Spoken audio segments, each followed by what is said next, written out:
Hello friend, कैसे हैं आप लोग का स्वागत है आदर्श एकेडमी क्लासेज में। और आज लेकर हम आए हैं टॉपिक उस्मा से जो विभिन्न प्रतियोगिता परीक्षा में पूछे गए हैं। प्रीवियस ईयर क्वेश्चन है मेरे भाई, सारे के सारे क्वेश्चन एक जगह नोट कर लीजिएगा। और आने वाले एग्जाम में अगर उस्मा से एक भी क्वेश्चन पर एग्जाम में टपकता है तो मेरे भाई आपसे गारंटी है कि नहीं छूटेगा। ठीक है, तो उस्मा से प्रीवियस ईयर क्वेश्चन है। चलिए, तो बिना कोई देरी किए मेरे भाई शुरू करते हैं। और आज यहाँ तक होगा लगभग 115-20 के आसपास क्वेश्चन का सिलेक्शन किए हैं, तो आज जहाँ तक होगा वहाँ तक करा देते हैं। बचेगा उसका पार्ट 2-3 का जो है उसका हम दे देंगे। चलिए, तो कहता है कि विस्तार गर्मियों के दौरान एफिल टावर को और लंबा कर देता है। एफिल टावर जो है मेरे भाई कहता है कि किसके कारण और अधिक लंबा होता है। तो देखिए, लोहा जो होता है मेरे भाई वो उष्मा का सुचालक होता है। जब उसमें उष्मा पड़ता है यानी ताप पड़ता है तो क्या होता है कि जब उसमें उष्मा क्या करता है, वह सुचालक होता है। तो उष्मा क्या करता है, ग्रहण करता है। उष्मा ग्रहण करने के कारण क्या होता है, उसमें विस्तार होता है। तो उसमें तापन विस्तार होता है। क्या होता है, तापन विस्तार होता है। तो कहता है डैश विस्तार गर्मियों के दौरान एफिल टावर में और लंबा कर देता है, तो हो जाएगा तापीय विस्तार। क्या हो जाएगा मेरे भाई, तापीय विस्तार हो जाएगा। ठीक है, चलिए दूसरा क्वेश्चन कहता है कि वाष्पीकरण और द्रवण की संयुक्त प्रक्रिया को क्या कहते हैं। इसको तो आप लोग आसानी से बना सकते हैं। आपका टेस्ट डिस्कशन में प्रीवियस ईयर चलता है, मंडे टू फ्राइडे, उसमें भी क्वेश्चन था। वाष्पीकरण और द्रवण की संयुक्त प्रक्रिया को क्या कहते हैं मेरे भाई, तो इसको कहते हैं हम आसवनीकरण। क्या कहते हैं, आसवनीकरण कहते हैं। आंसर क्या हो जाएगा, डी नंबर। द्रवण और वाष्पीकरण की जो संयुक्त प्रक्रिया होता है उसे क्या कहते हैं मेरे भाई, उसे कहते हैं आसवनीकरण। चलिए, हो गया। तीसरा कहता है जल वाष्प में भंडारित ऊर्जा। देखिए, जल वाष्प से सामान जो ऐसे हमको हाथ जलता है या भाप से जो हाथ जलता है, तो भाप से यहाँ जलने में अधिक जलन महसूस होता है। कभी आप लोग रोटी बनाए होंगे तो देखे होंगे कि जब रोटी फूट जाता है तो उंगली पर भाप पड़ता है तो जलता है, तो काफी जो है तेज जो है जलन महसूस होता है, दर्द करता है, लहरता है काफी। तो उसमें जो होता है मेरे भाई क्या रहता है, तो उसमें गुप्त उष्मा संचित रहती है। क्या रहती है, संचित, गुप्त उष्मा संचित रहती है। तो आपका आंसर हो जाएगा गुप्त उष्मा। चलिए नोट कर लीजिए, देखते हैं क्वेश्चन नंबर 4।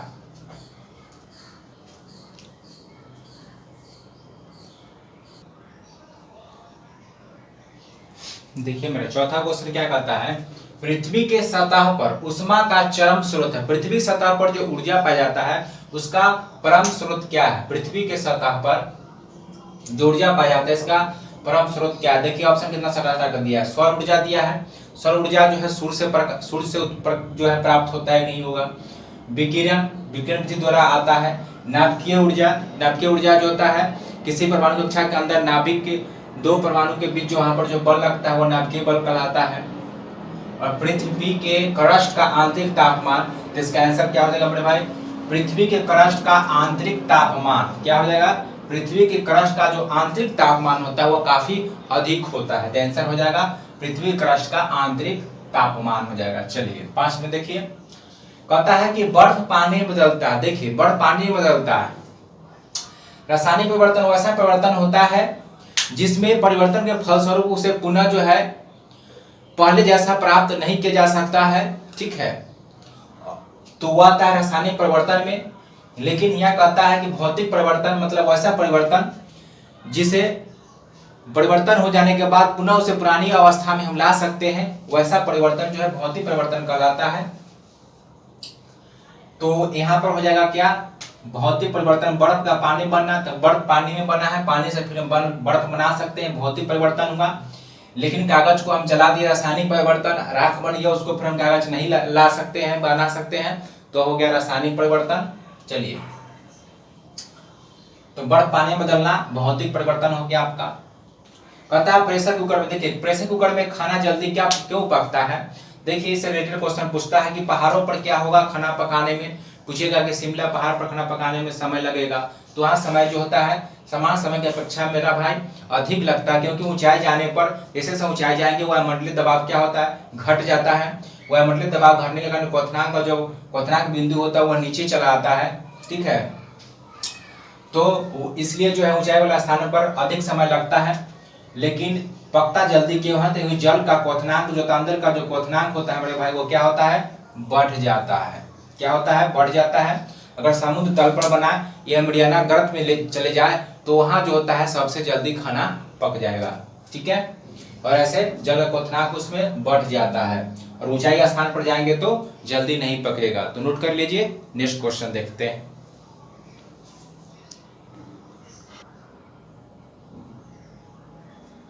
देखिए नेक्स्ट क्वेश्चन क्या कहता है? कहता है कि बर्फ को बुरादे में पैक किया जाता है। देखिए जो बर्फ का प्रयोग जो है करते हैं मछली वगैरह को रखने के लिए, बर्फ का या किसी उपयोग में बर्फ जो है ले जाते हैं जहां बर्फ बनता है बर्फ फैक्ट्री से, तो उसे क्या किया जाता है? उसे बुरादा में पैक कर दिया जाता है। बुरादे में इसलिए मेरे भाई पैक किया जाता है कि बुरादा जो होता है वो उष्मा का क्या होता है? कुचालक होता है, उष्मा का अवशोषण नहीं करता। जब उष्मा का अवशोषण नहीं करेगा तब बर्फ को उष्मा नहीं मिलेगा, जब बर्फ को उष्मा नहीं मिलेगा मेरे भाई तो जल्दी पिघलता नहीं है।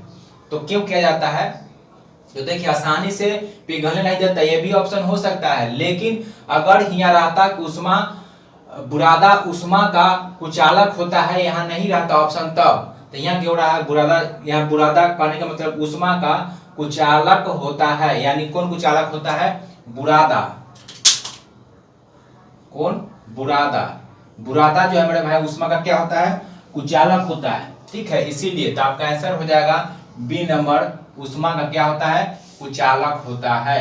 ठीक है, चलिए 8 में कहता है कि शीतलन की दर किस पर निर्भर करता है? कोई भी पदार्थ शीतलन गर्म है, गर्म से जब ठंडा होता है तो वह सतह का आसपास का जो क्षेत्र जो भी वस्तु रहते हैं पाए जाते हैं उसके तापमान पर करता है। उसके बाद उससे जो विकिरण निकलता है वह उसका सतह कैसा है उस पर सतह पर करता है, और उसके सतह की प्रकृति कैसा है ये सारे जो है मदद करता है उसे क्या होने में? शीतलन में मदद करता है। तो आपका आंसर क्या हो जाएगा? 100 मदद करता है। बॉडी के आसपास के चीजों के तापमान क्या है उस पर निर्भर करता है। विकिरण सतह की उसकी प्रकृति कैसा है जिसमें वो रखा गया है, और विकिरण सतह का क्षेत्र मतलब इसका क्षेत्र क्या है? बड़ा होगा तो जल्दी गर्म हो जाएगा, छोटा है तो कम गर्म होगा, तो सभी पर निर्भर करता है। चलिए नोट कर लीजिए।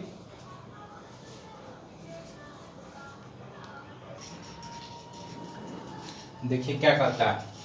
कहता है कि रसोई पकाने वाले बर्तन का काली पेंट कोटिंग की जाती है। देखिए जब हम लोग खाना पकाने के लिए जो बर्तन यूज करते हैं कढ़ाई, उसमें जो है काली पेंटिंग किया जाता है। कैसा पेंटिंग किया जाता है? मान लीजिए कि बर्तन है तो नीचे वाला सतह जो होता है वह काली पेंटिंग किया जाता है। काली पेंटिंग इसलिए होता है मेरे भाई कि यह उष्मा का अच्छा अवशोषक होता है, उष्मा का अधिक अवशोषित करता है। जब अधिक उष्मा अवशोषित करेगा क्या होगा कि कढ़ाई जो है मेरा जल्दी गर्म हो जाएगा। क्या हो जाएगा? जल्दी गर्म हो जाता है और खाना जो है आसानी से पकता है। तो कहता है कि रसोई पकाने वाले बर्तन पर काली कोटिंग की जाती है। क्यों? तो कहता है कि उष्मा काला मतलब उष्मा का परावर्तन करता नहीं, उष्मा का परावर्तन नहीं करता है। सफेद वस्त्र जो होते हैं वो उष्मा का परावर्तन करते हैं, इसीलिए जो है गर्मियों में सफेद वस्त्र पहनते ताकि गर्मी नहीं लगे, अधिक से अधिक जो परावर्तन हो जाए प्रकाश। लेकिन काला क्या करता है? ऑब्जर्व कर लेता है। तो काला पदार्थ उष्मा ज्यादा उष्मा अवशोषित करता है। आपका आंसर क्या हो जाएगा? डी नंबर हो जाएगा। चलिए कहता है सब्जियों को उबालते समय, कहता है कि सब्जी जब हम लोग पकाते हैं उबालते हैं तो उसमें नमक मिलाते हैं। नमक मिलाने से क्या होता है मेरे भाई? एक तो यह है कि नमक दीजिएगा तो स्वाद अच्छा नहीं होगा, लेकिन मेन कारण यह नहीं हुआ, मेन फैक्ट यह है कि नमक मिलाने से उसका क्या होता है? पानी के क्वथनांक बढ़ जाता है और सब्जी जो है जल्दी बनने में मदद करता है। तो पानी का क्वथनांक क्या होता है? आपका आंसर हो जाएगा पानी का क्वथनांक बढ़ जाता है, बी ए नंबर। चलिए नोट कर लीजिए। देखते हैं नेक्स्ट क्वेश्चन।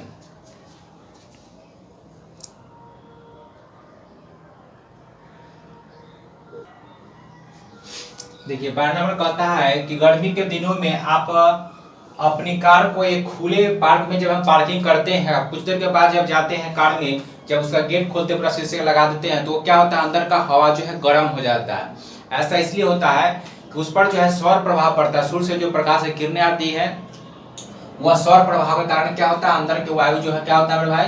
गर्म हो जाता है। तो आंसर क्या हो जाएगा? सौर प्रभाव के कारण। ठीक है, ओजोन अपक्षय। तो ओजोन अपक्षय की बात करें तो फ्रिज से जो गैस निकलते हैं, ठीक है, CFC गैस है, फ्रीऑन है, ठीक है, ये सब गैसों के कारण जो है ओजोन में क्या होता है, अपक्षय होता है, ओजोन प्रभावित होता है। चलिए, कहता है कि एक फ्रिज में शीतलक का काम कौन करता है, तो देखिए एक फ्रिज में शीतलक का काम कौन करता है, यहाँ फ्रीऑन करता है। कौन करता है, फ्रीऑन काम करता है। बात करें नाइट्रोजन के, नोट कीजिए नाइट्रोजन में क्या होता है, इसमें कृत्रिम गर्भधारण के लिए बैलों का जो बीज होता है उसको द्रव नाइट्रोजन में रखा जाता है। क्लोरीन जो होता है यह फूलों का क्या होता है, रंग उड़ा देता है, ठीक है, कौन, क्लोरीन। ब्लीचिंग में भी इसका जो है प्रयोग किया जाता है, ठीक है। तो सारे पॉइंट नोट कर लीजिए। देखते हैं नेक्स्ट क्वेश्चन।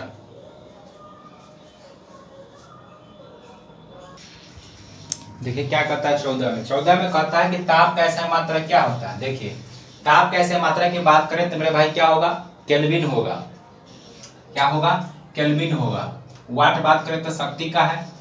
जूल जो है कार्य कैसा मात्रक है। साधारणतः जो है पानी का क्वथनांक कितना होता है, 100 डिग्री सेल्सियस होता है, और बर्फ बनता है कितना, तो 0 डिग्री सेल्सियस पर। लेकिन फ़ारेनहाइट में पूछेगा कि क्वथनांक कितना होता है, तो 212 डिग्री फ़ारेनहाइट पानी का जो है क्वथनांक बिंदु होता है, ठीक है। चलिए तो आंसर क्या हो गया, केल्विन।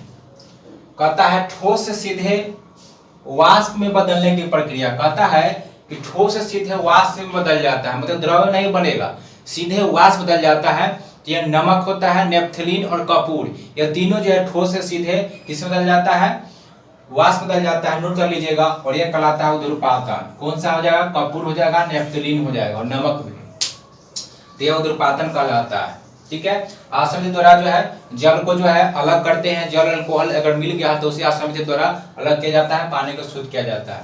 कहता है इलेक्ट्रिक केतली में पानी, देखिए यहाँ पर क्वेश्चन में, इसको ध्यान से देखिएगा। कहता है कि एक इलेक्ट्रिक केतली में पानी गर्म होता है। पूछा है कि पानी कैसे गर्म होता है, तो अगर पानी पूछे मेरे भाई तो यहाँ पर संवहन विधि द्वारा होगा। लेकिन अगर आपसे पूछ ले कि केतली गर्म होगा तो अब हो जाएगा चलन द्वारा, क्योंकि इलेक्ट्रिक पर गर्म होगा, ठीक है। तो पानी गर्म होता है, आपका आंसर हो जाएगा संवहन। लेकिन पूछेगा केतली गर्म हो जाएगा तो वहां पर हो जाएगा क्या, चालन हो जाएगा वहां पर, ठीक है। चलिए नोट कर लीजिए। देखते हैं नेक्स्ट क्वेश्चन।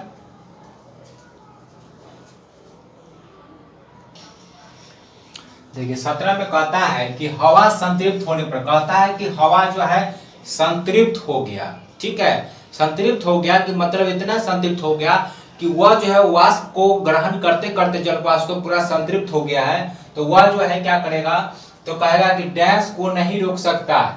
तो जो है अधिक जल वाष्प जाएगा मेरे भाई, तो जल वाष्प को वह नहीं रोकेगा, ठीक है। अधिक CO2 को रोक देगा, अधिक O2 को रोकेगा, लेकिन अधिक जल वाष्प कहता है डैश को नहीं रोक सकता है, तो अधिक जल वाष्प को वह नहीं रोक सकता है। कहता है हवा संतृप्त होने पर डैश को नहीं रोक सकता है, तो अधिक जल वाष्प को नहीं रोकेगा, ठीक है। 18 में कहता है कि गर्मी के दिनों में मिट्टी के बर्तन में, गर्मी के दिनों में हम लोग जो है घड़ा या सुराही में पानी भरते हैं, तो क्या होता है, पानी वह ठंडा होता है। जनरली जब हम बर्तन में रखते हैं या बोतल में तो वहां पर वाष्पीकरण नहीं हो पाता है। लेकिन क्योंकि मिट्टी के बर्तन जो होता है वह महीन जो है बालू मिट्टी से बने होते हैं, जिसमें क्या होता है कि वहां पर जो होता है वाष्पीकरण की प्रक्रिया होती है, और इसी कारण जो है वो क्या होता है, ठंडा होता है। आंसर हो गया आपका वाष्पीकरण। कहता है किस तापक्रम पर फ़ारेनहाइट और डिग्री सेंटीग्रेड का मान जो होता है वह बराबर होता है, ठीक है। यह पूछते हैं आपका कि फ़ारेनहाइट का तापमान 40 डिग्री सेल्सियस हो, तो बताए कि सेंटीग्रेड में उसका मान क्या होगा मेरे भाई, तो वह हो जाएगा क्या, -40 ही होगा। थोड़ा घुमा कर भी पूछता है, तो दोनों बराबर होता है -40 डिग्री सेल्सियस पर। किस पर बराबर होता है, -40 डिग्री सेल्सियस पर। चलिए नोट कर लीजिए। देखते हैं नेक्स्ट क्वेश्चन। देखिए मेरे भाई 20 नंबर क्वेश्चन क्या कहता है। कहता है कि जल की विशिष्ट ऊष्मा कितना होती है। देखिए जल का विशिष्ट ऊष्मा जो है कितना होता है, तो इसका आंसर हो जाएगा जल का विशिष्ट ऊष्मा जो है मेरे भाई कितना होता है, 1 होता है। कितना होता है, 1 होता है। नोट कीजिएगा। कहता है जल का जमाव बिंदु किस स्केल पर, पिछले क्लास में भी डिस्कशन में बताए थे, चारों में डिग्री सेल्सियस फ़ारेनहाइट केल्विन में सारे बता दिए थे। जल का हिमांक का क्वथनांक बताए थे। देखिए र्यूमर में जल का जो है जमाव जो होता है मेरे भाई वह 0 डिग्री र्यूमर होता है, और क्वथनांक में बात करेंगे तो 80 र्यूमर होता है, 80 डिग्री र्यूमर होता है। ठीक है, लिखा दिए थे। तो कहता है कि किसमें जो है समान होगा, तो सेंटीग्रेड और किसमें हो जाएगा मेरे भाई, रोमर में होता है। पिछले क्लास में लिखाए थे, यह सारे लिखा दिए थे। ठीक है, और फ़ारेनहाइट में कितना होता है, 32 होता है और 212 होता है। ठीक है, तो इसका आंसर क्या होगा, सेंटीग्रेड और रोमर में जल का जो है क्या होगा, जमा बिंदु बराबर होता है। ठीक है, 20-22 में देखिए क्या कहता है कि एक चिकित्सकीय थर्मामीटर, डॉक्टर जो थर्मामीटर का प्रयोग जो करता है मेरे भाई, वो थर्मामीटर में तापक्रम जो हम मापते हैं वो हमेशा बुखार लगे गाँव में कहेगा कि बाप रे 104 डिग्री बुखार, डिग्री सेल्सियस बुखार है, डिग्री सेल्सियस नहीं होता उतना मतलब मर ही जाएगा वो बुखार जो मापते हैं डिग्री फ़ारेनहाइट में मापते हैं। किसमें मापते हैं, डिग्री फ़ारेनहाइट में मापते हैं। डॉक्टरी जो थर्मामीटर होता है उसमें जो है 94 डिग्री फ़ारेनहाइट से लेकर 108 डिग्री फ़ारेनहाइट तक जो है तापमान देखिएगा उसमें लिखा रहता है। तो आपका आंसर क्या हो जाएगा, 94 से लेकर 108 डिग्री फ़ारेनहाइट तक जो है मापते हैं। चलिए नोट कर लीजिए। देखिए 23 में क्या कहता है कि जब झील का पानी जमने लगता है, झील का पानी जब जमने लगता है तो सबसे पहले कहाँ जमता है। ये भी क्वेश्चन पूछता है कि सर्दियों के दिन में मछली जो है पानी में जिंदा कैसे रहता है। तो निचला सतह जो ऊपरी सतह जमता है, लेकिन निचला सतह का तापमान 4 डिग्री सेल्सियस बना रहता है, निचला सतह जो है नहीं जमता है। तो आंसर क्या हो जाएगा इसका कि बर्फ कहाँ जमता होता है, तो ऊपर से जमना शुरू होता है। ऊपर वाला लेयर जो है जमना होता है, लेकिन नीचे वाला लेयर जो होता है नहीं जमता। कहता है पृथ्वी से वायुमंडल से पड़े खाली जगह से सूर्य की ऊष्मीय ऊर्जा का यात्रा किस रूप में होता है। अगर पूछे कि सूर्य से जो है वायुमंडल गर्म होता है तो नोट कीजिएगा संवहन विधि द्वारा, लेकिन कहता है सूर्य से जो कहता है ऊष्मीय ऊर्जा की जो यात्रा होती है वो किस रूप में होता है, तो यह हो जाएगा मेरे भाई किस रूप में, विकिरण रूप में। लेकिन वायुमंडल गर्म होता है संवहन विधि द्वारा। कहता है कि नमक में अगर बर्फ मिलाएंगे तो नमक में बर्फ मिलाने से क्या होता है, उसका हिमांक जो होता है वह घट जाता है। हिमांक क्या होता है मेरे भाई, घट जाता है। कैसी, जैसे ही कोई अशुद्धि मिलाएंगे तो उसका हिमांक क्या होता है, घट जाता है। आंसर क्या हो जाएगा, घट जाता है। चलिए देखिए 26 में क्या कहता है कि ताजे पानी का हिमांक बिंदु कितना होता है। फटाफट बनाइए तो मेरे भाई इसका आंसर क्या होगा। चलिए बना लिए। देखिए ताजे पानी दिए या कैसा भी पानी दिए, ठीक है, थोड़ा सा यहाँ जो है मान डिस्टर्ब करने के लिए जो है भटकाने के लिए पूछा था। यह क्वेश्चन ऐसे जनरली जल का हिमांक बिंदु न पूछ दिया क्या कि ताजे पानी का हिमांक बिंदु। ठीक है, ताजे पानी दे तो इसका हिमांक बिंदु कितना होता है, हिमांक बिंदु तो मेरे भाई 0 का 0 ही होगा। क्या कहता है, तापमान में वृद्धि होने से वायु का तापीय चालकता क्या होता है। अगर तापमान में वृद्धि हो तो वृद्धि होने से वायु का जो तापीय चालकता जो होता है मेरे भाई, तापीय चालकता की बात कर रहा है, तो तापीय चालकता क्या होता है, घट जाता है। तापीय चालकता क्या होगा, घट जाता है। कहता है केल्विन मान में मानव शरीर का तापमान कितना होता है, तो केल्विन मान में मानव शरीर का तापमान 310 होता है। कितना होता है, 310 डिग्री। कितना होता है, 310 डिग्री केल्विन।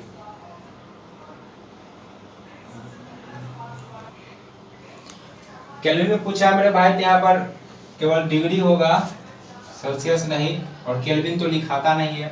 तो कहता है केल्विन मान में मानव शरीर का तापमान कितना होता है, तो 310 जो है 310 केल्विन होता है। ठीक है, और ऐसे जनरली 37 डिग्री सेल्सियस होता है। तो यह था मेरे भाई 28 क्वेश्चन आज कराए हैं। जो बच गया उसका पार्ट 2 में जो है और 3 में करके जो है उसको दे दिए देंगे। ठीक है, और ये सारे प्रीवियस ईयर क्वेश्चन था, प्रीवियस क्वेश्चन का एक सिलेक्शन किए हैं और वह आपके बीच लाए हैं। ये अगर सारे कवर कर लेते हैं मेरे भाई तो एग्जाम में आपको हिट से एक भी क्वेश्चन जो है नहीं छूटेगा, ये पूरी गारंटी है।